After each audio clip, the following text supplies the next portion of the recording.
Kahulugan ng aking buhay, ikaw ang pinakamagandang bagay na nangyari sa akin.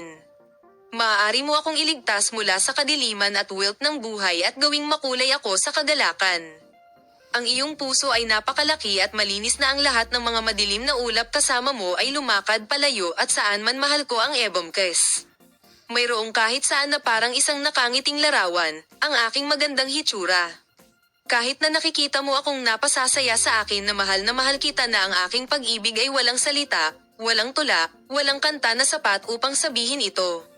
Wala siyang ibig sabihin sa iyo. Masayang masaya akong malaman na mahal ko ako dahil may kagandahang katulad ko, dahil ako.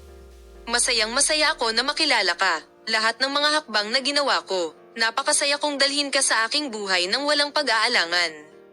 Ako ang pinakamaswerteng tao sa mundo para sa pagiging magkasintahan ko. Kung wala ka, hindi ito kabilang kahit saan, hindi ako nasisiyahan sa anumang mga salita. Hindi ako mapayapa sa anumang mga panahon sa anumang pagkain kapag wala ka. Nais kong makita ka sa anumang sandali, na maging malapit sa iyo sa anumang sandali, upang ilagay ang parehong unan sa iyo kung maaari at mapasaya ka para sa aking buhay. Nais kong tumanda sa iyo at bilangin ang mga isip na nahuhulog sa aking buhok. Ikaw ang pinakamahalagang pag-aari sa mundo. Magandang bagay na kasama mo ako.